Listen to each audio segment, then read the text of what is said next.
thirteenth Gita, Srimad Bhagavad Gita. Chapter 13. The Sphere of Action and its Knower.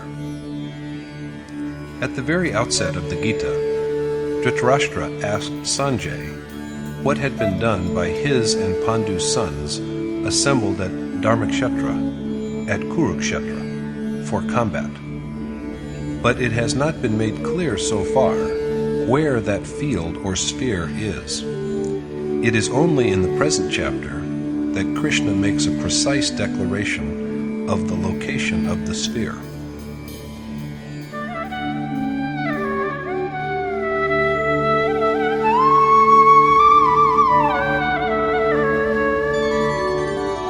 Idam shariram kaunteya kshetramityabhidhiyate etadyo vetti tam prahu kshetrajya iti tadvidah.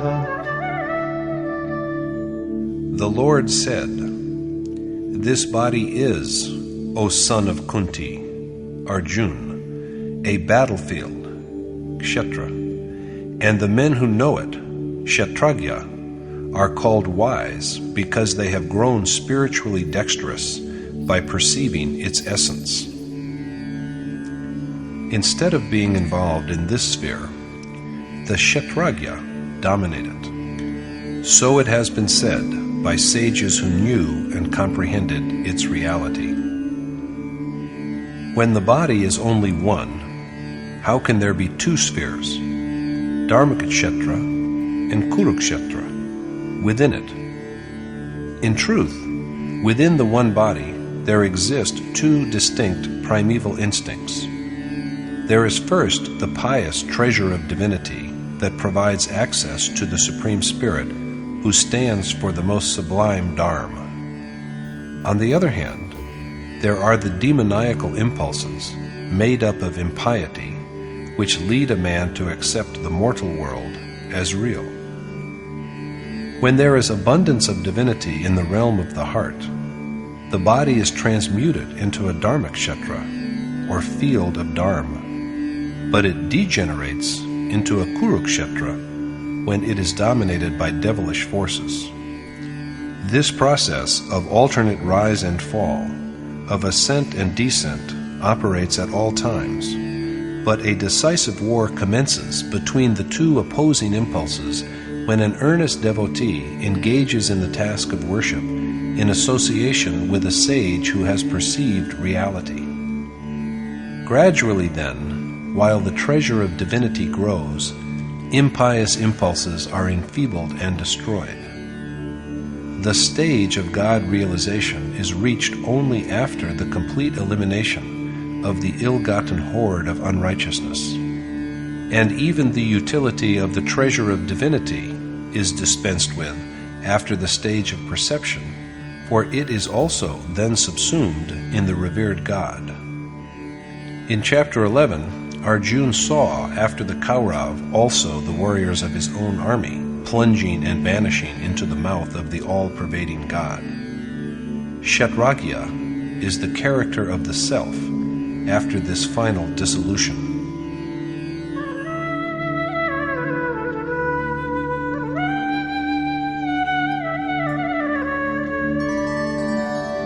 Kshetrajyam chapi mam vidhi sarvakshetreshu bharata kshetra kshetrajyayor jnanam yat tajjnanam matam mama. And be it known to you, O Bharat, Arjuna, that I am the all-knowing Self, Kshetrajya, in all spheres, and to me awareness of the reality of Kshetra and Kshetrajya, of mutable nature and the Self, is knowledge. The one who knows the reality of the sphere of the body is a Kshetrajya. This is vouched for by sages who have known the essence of this sphere by direct experience. Now Krishna proclaims that he too is a Kshetrajya. In other words, he too was a yogi, indeed a Yogeshwar, Lord of Yoga. Perception of the reality of Kshetra and Kshetrajya, of nature with its contradictions, and the soul is knowledge. Knowledge is not mere dispute.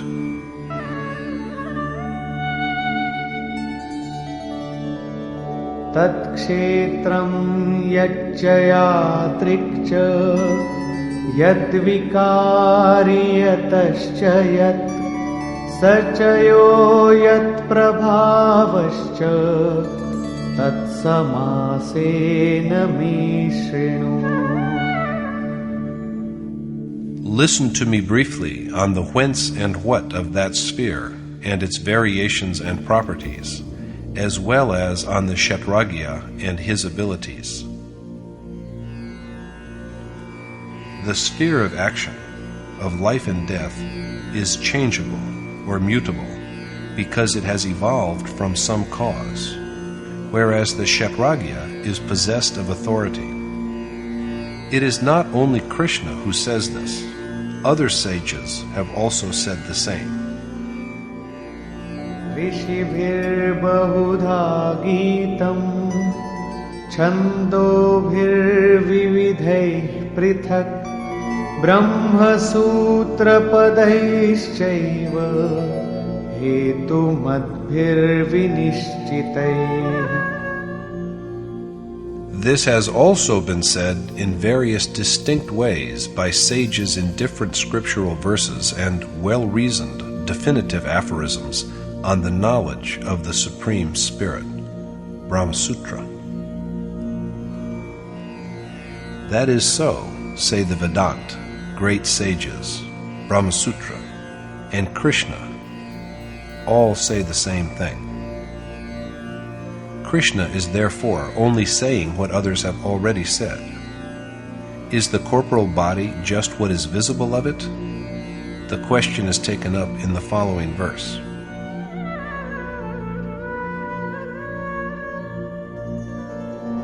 Mahabhutanyahangkaro buddhirau vyaktameva cha Indriyani dashaikancha panchachendriya gochara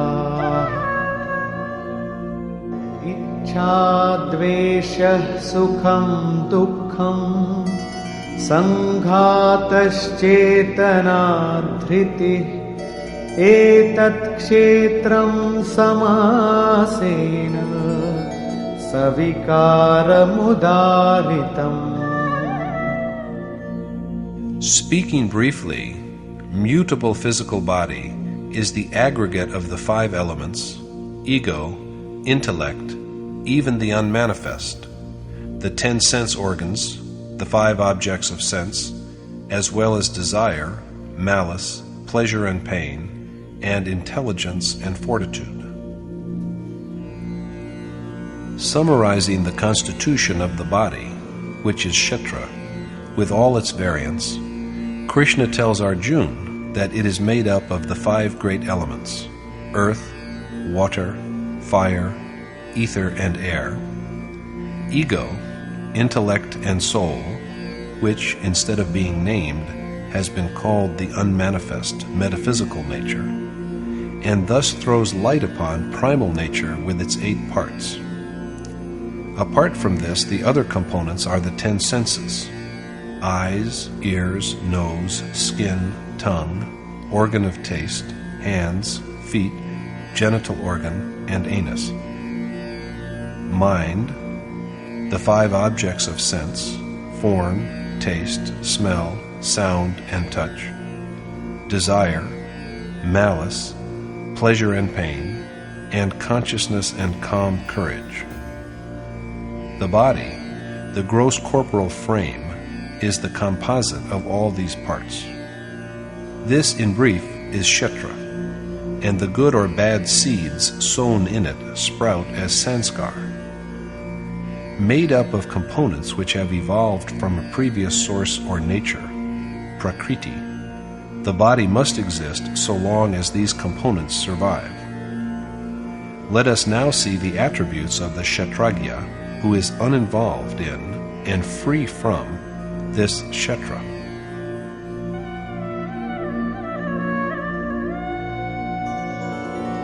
Amanitvamadambhitvam ahimsa kshantirarjavam acharyopasanam shaucham स्थैर्यमात्मविनिग्रहः.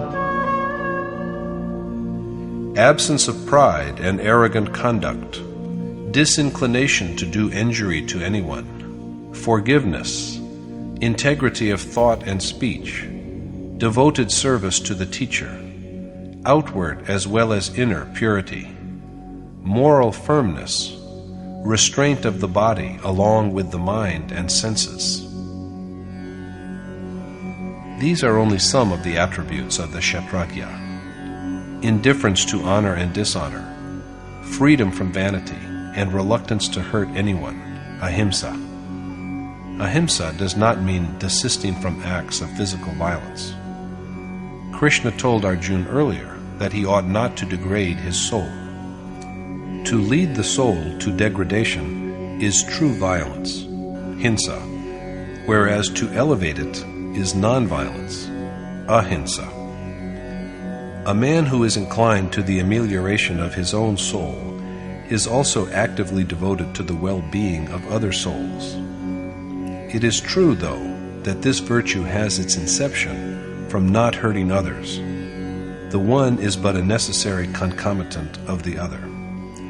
So ahimsa, mercy, honest thought and speech, faithful service to and worship of the teacher, purity, firmness of mind and heart, and control of the body along with the mind and the senses, and Indriyartheshu vairagyam anahankara evacha janma mrityu jara vyadhi dukkha doshanudarshanam. disinterest in pleasures of both the world and heaven, absence of ego, constant reflection over the maladies of birth, death, old age, sickness, and pain. Asaktiranabhishvangah putradargrihadishu nityancha samachittatvam ishtanishtopapatishu. Detachment from son, wife, home, and the like, freedom from infatuation, bearing with both the pleasant and the unpleasant with equanimity.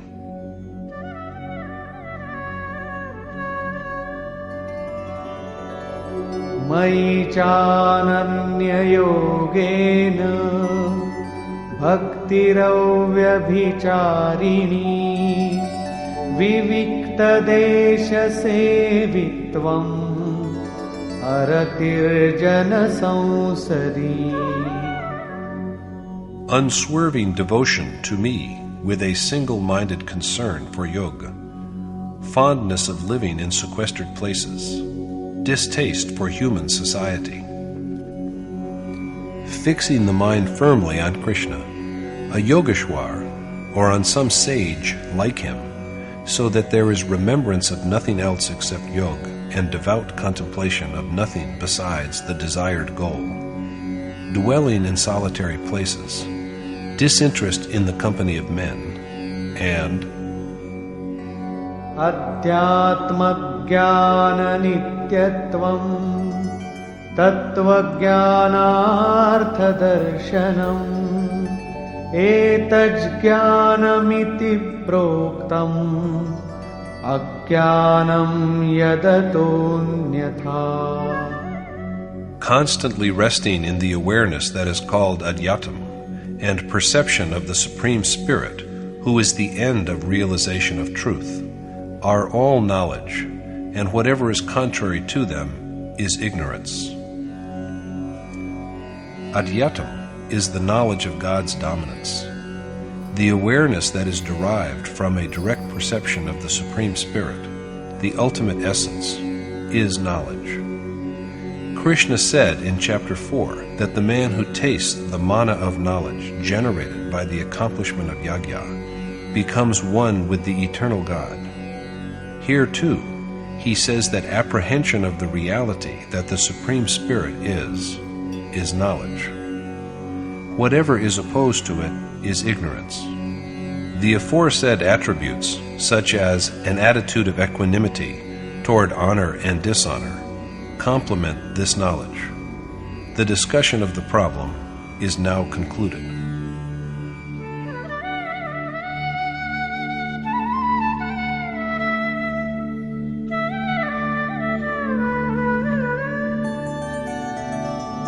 ज्ञेयं यत्तत् प्रवक्ष्यामि यज्ञात्वामृतमश्नुते अनादिमत्परं ब्रह्म न सत्तन्नासदुच्यते. I shall discourse to you well upon the God without a beginning or end, who is worthy of being known, and after knowing whom the stuff of immortality is gained, and who is said to be neither a being nor a non-being. Krishna promises to enlighten Arjuna well on that which ought to be known, and after knowing which, the mortal man achieves the quality of deathlessness. The ultimate God, who is without a beginning and end, is said to be neither a being nor a non-being, because so long as he is removed, he is an entity. But who can say what he is when a worshipper, a sage, is assimilated in him? Now there is only a single entity, and the consciousness of otherness is obliterated. In such a state, God is neither an entity nor a non-entity. He is only that which is spontaneously perceived.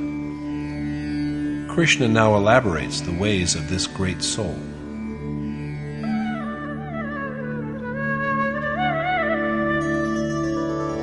सर्वतः पाणिपादं तत् सर्वतोक्षिशिरोमुखं सर्वतः श्रुतिमल्लोके सर्वमावृत्य तिष्ठति.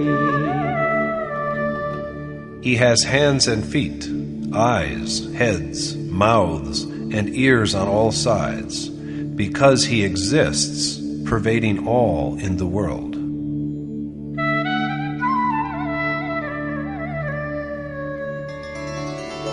सर्वेन्द्रियगुणाभासं सर्वेन्द्रियविवर्जितम् असक्तं सर्वभृच्चैव निर्गुणं गुणभोक्तृ च. Knowing the objects of all senses, he is yet without senses. Unattached to and beyond the properties of nature, he is yet the sustainer of all, and he is also the one into whom all the properties merge. Devoid of senses, unattached, and beyond the properties of matter, he yet sustains all and is the enjoyer of all properties. As Krishna has said before, he is the enjoyer of all yajna and penances. All the three properties are thus dissolved in him at last.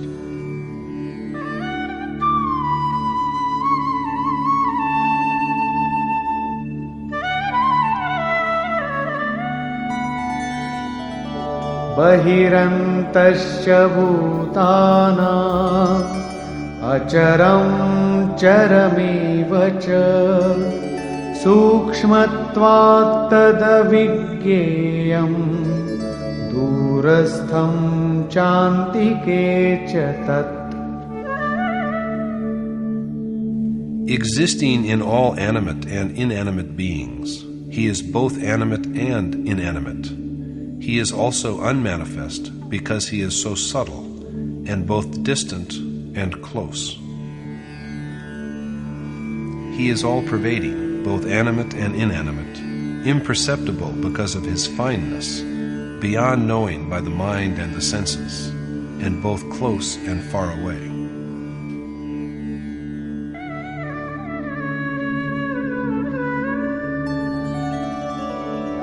अविभक्तं च भूतेषु विभक्तमिव च स्थितं भूतभर्तृ च तज्ज्ञेयं ग्रसिष्णु प्रभविष्णु च. The Supreme Spirit, who is worth knowing, and who appears to be different in different beings, although he is one and undivided, is the begetter, sustainer, and destroyer of all beings. Both external and inner phenomena have been indicated here. For instance, external birth and inner awakening, external sustenance and inner adherence to the beneficial yoga, external change of body and inner dissolution of all, that is, the disintegration of the causes that lead to the generation of beings, and, along with this dissolution, access to the identical God. These are all attributes of that Supreme Being.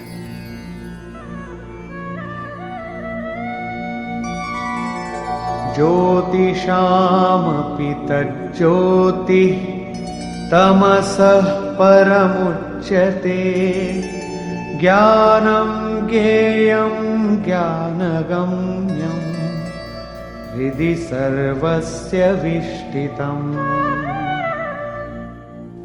The light among lights, and said to be beyond darkness, that God, the embodiment of knowledge, worthy of being known, and attainable only through knowledge, dwells in the hearts of all. The awareness that comes with intuitive perception is knowledge, and by this knowledge alone can there be realization of God. He dwells in the hearts of all. The heart is his dwelling, and we cannot find him if we search for him anywhere else. Therefore, it is laid down by the canon that God can be attained only through inner contemplation and conduct of yoga.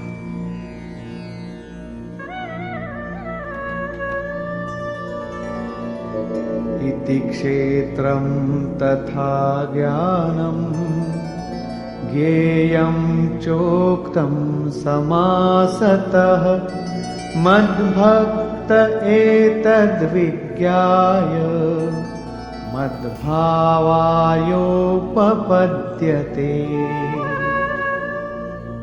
Knowing the truth of what has been briefly said of Kshetra, knowledge, and of God, who ought to be known, my devotee attains to my state. Krishna now makes use of the terms nature, or prakriti, and soul, or purush, for what he earlier described as Kshetra and Kshetrajya. प्रकृतिं पुरुषं चैव विद्यनादि उभावपि विकारांश गुणांश्चैव विद्धि प्रकृति संभवान्. Be it known to you that both nature and soul are without beginning and end, and also that maladies such as attachment, revulsion, and all the objects that are possessed of the three properties are born from nature.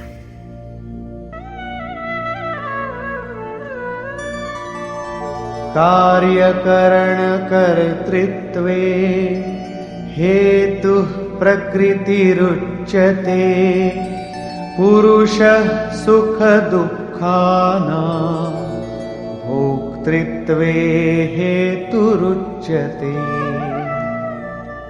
Whereas nature is said to be the begetter of deed and doer, the soul is said to be begetter of the experience of pleasure and pain. Nature is said to generate deed and the agent by whom a deed is accomplished. Discrimination and renunciation are the doers of good, while passion and anger are the doers of evil deeds. On the contrary, the soul engenders feelings of pleasure and pain. Will man always continue to suffer, we may well ask, or will he also ever be rid of it? How can one be liberated from nature and soul when both of them are eternal? Krishna now speaks of this.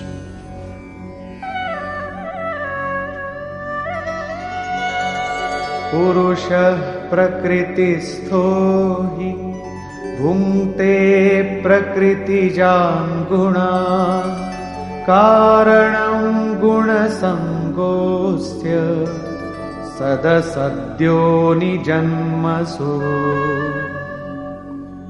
The nature-based soul experiences nature-born objects which are characterized by the three properties, and it is association with these properties that is the cause of his birth in higher or lower forms. That means that liberation from birth and death is to be had only after the cessation of the properties of nature which prompt them. Krishna then tells Arjuna how the soul dwells amidst nature.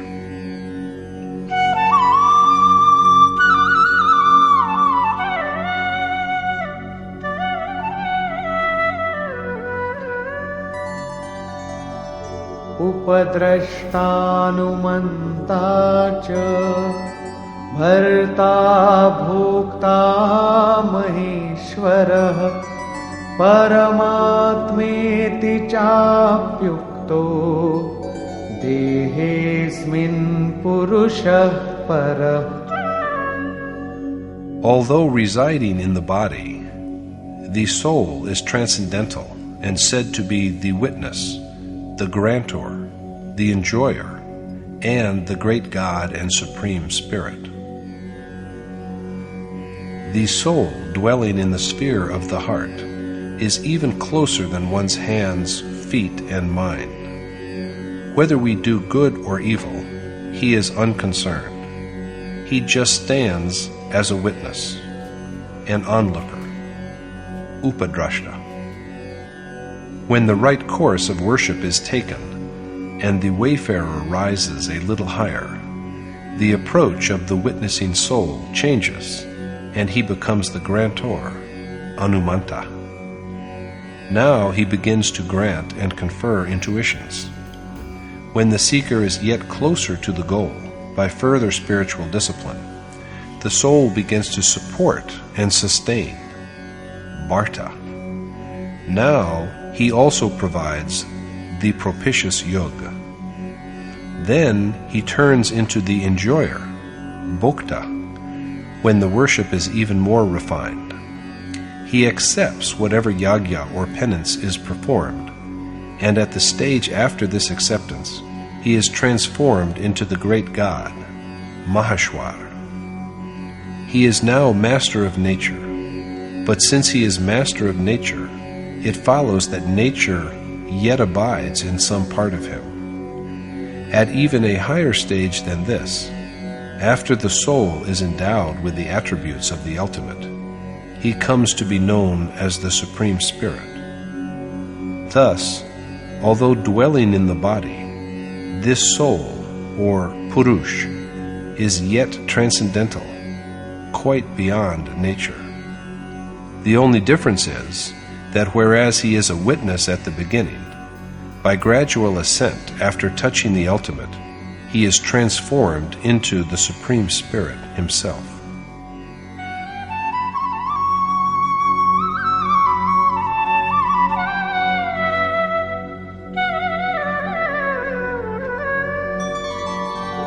Ya evam veti purusham prakritim cha gunai saha सर्वथा वर्तमानोऽपि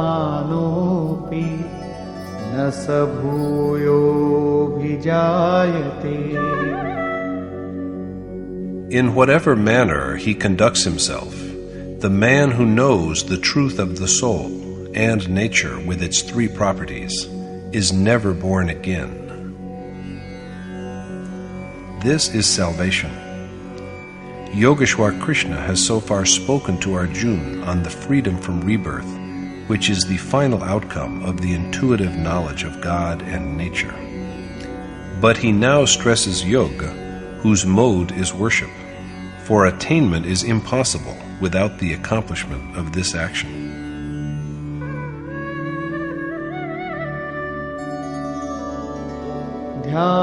ध्यानेनात्मनि पश्यन्ति केचिदात्मानमात्मना अन्ये सांख्येन योगेन कर्मयोगेन चापरे.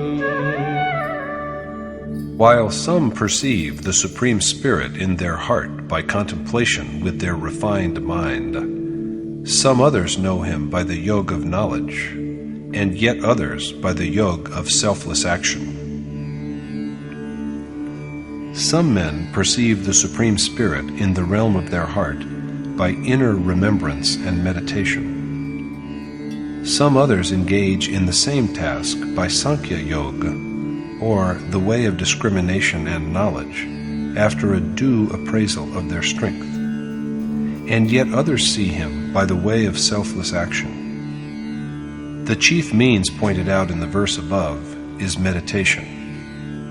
The way of knowledge and the way of selfless action are the two modes of embarking on this deed of meditation and worship.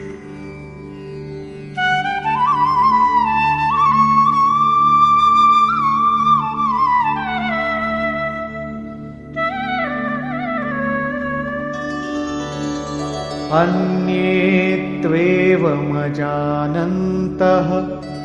श्रुत्वान्येभ्य उपासते तेऽपि चातितरन्त्येव मृत्युं श्रुतिपरायणाः.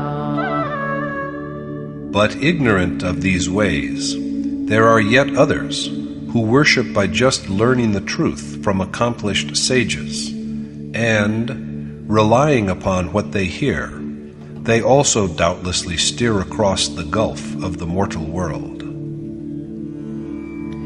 So, if we can do nothing else, we should at least seek the company of accomplished sages.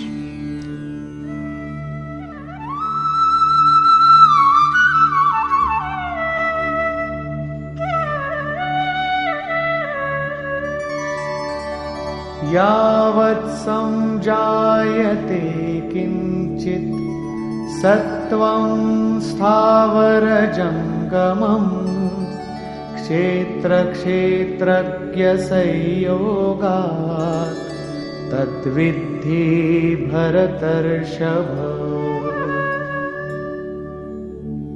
Remember, O the best of Bharat, Arjuna, that whatever animate or inanimate being exists is born from the coming together of the insentient Kshetra and the sentient Kshetrajya. On the state in which the final attainment is made, Krishna has this to say.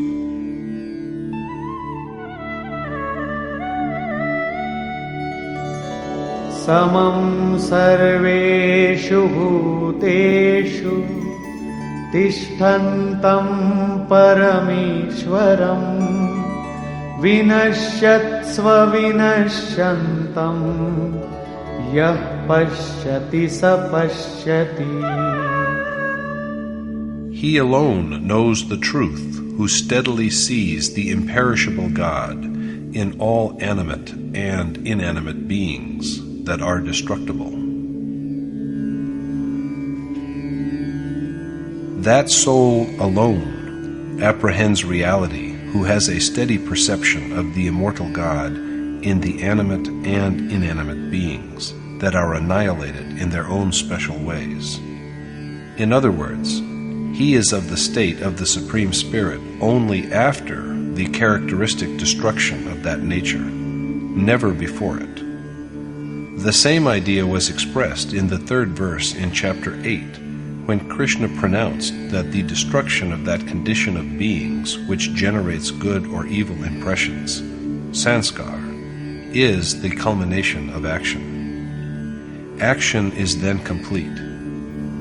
He means the same when he now declares that only he knows the truth who is steadily aware of the presence of eternal God in perishable, animate, and inanimate beings.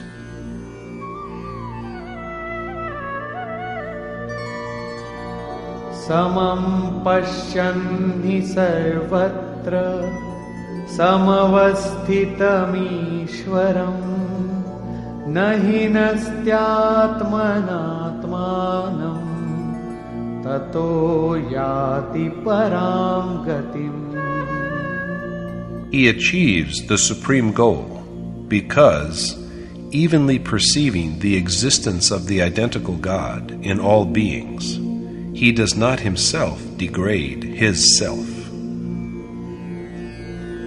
He does not destroy himself because he constantly sees God as akin to his own self, so he attains to the final bliss of salvation. Now the qualities of the accomplished soul are pointed out.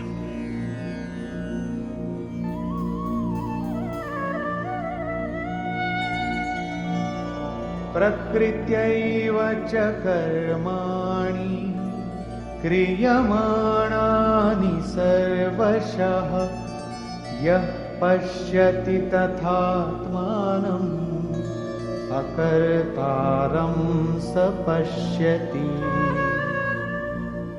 And that man knows the truth, who regards all action as performed by nature, and his own soul as a non-doer. Viewing all action as accomplished by nature implies that he sees the occurrence of action only as long as nature survives. He also sees the soul as a non-agent, and thus he comes by awareness of reality.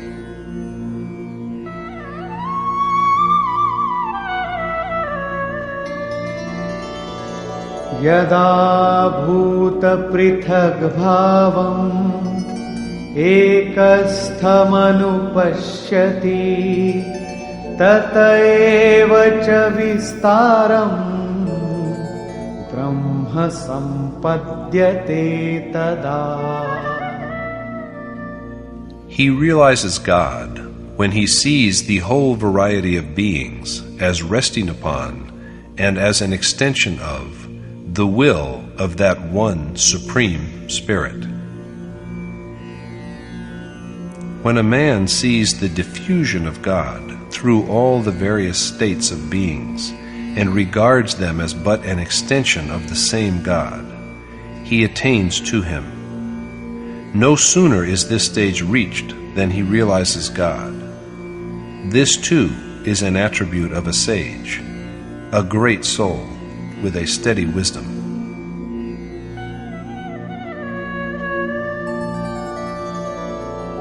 Anaditva nirgunatva paramatmayam vyayah sharirasthopi kaunteya na karoti na lipyate.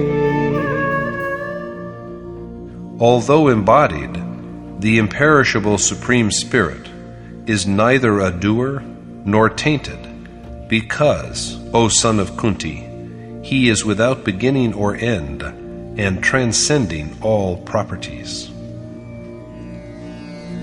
How it is so is illustrated in the following verse. Yatha sarvagatam saukshmyat akasham nopalipyate sarvatra avasthito dehe tathatmanopalipyate.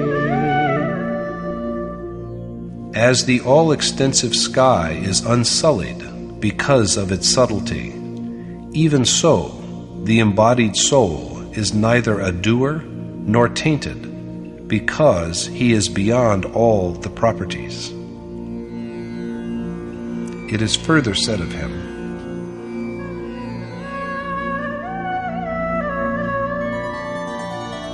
Yatha prakashayatyekah kritsnam lokamimam ravihi kshetram kshetri tatha kritsnam prakashayati bharata.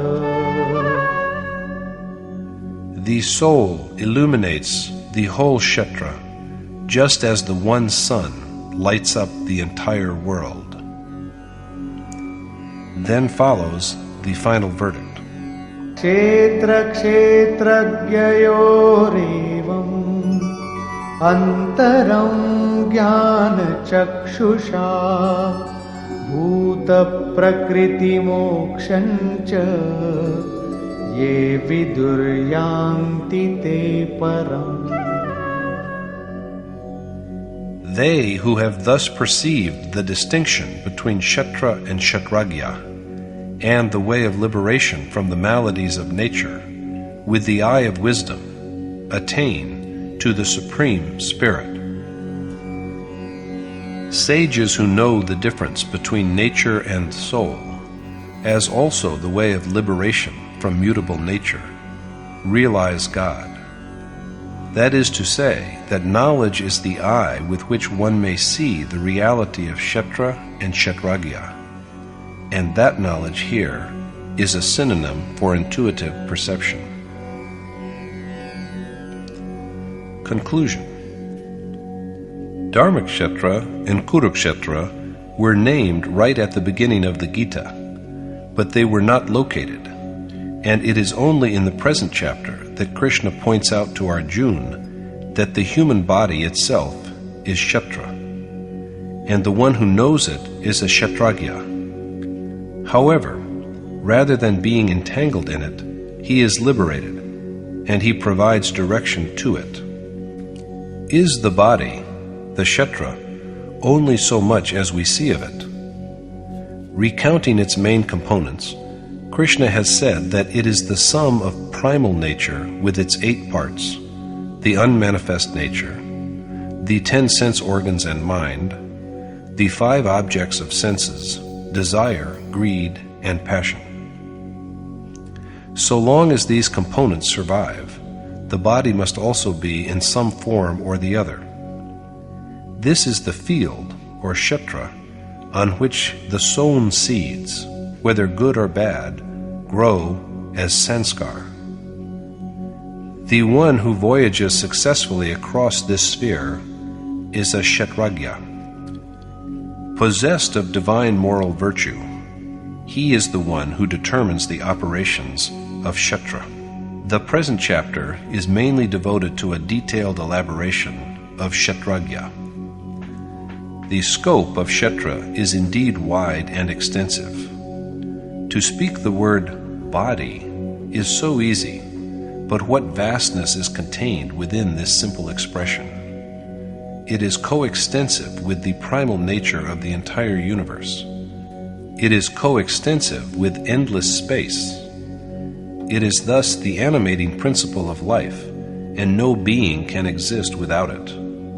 This whole universe, this world, these countries and provinces, and this apparent human body are not even a fraction of that nature. Thus, besides Kshetrajya, the chapter also dwells at length on Kshetra. Thus concludes the 13th chapter in the Upanishad of the Srimad Bhagavad Gita on the knowledge of the Supreme Spirit, the science of yoga, and the dialogue between Krishna and Arjuna entitled Kshetra Kshetrajya Vibhag Yoga, or the Sphere of Action and its Knower. Thus concludes Swami Adgaranand's exposition of the 13th chapter of the Srimad Bhagavad Gita in Yatharth Gita. Hare Om Tat Sat.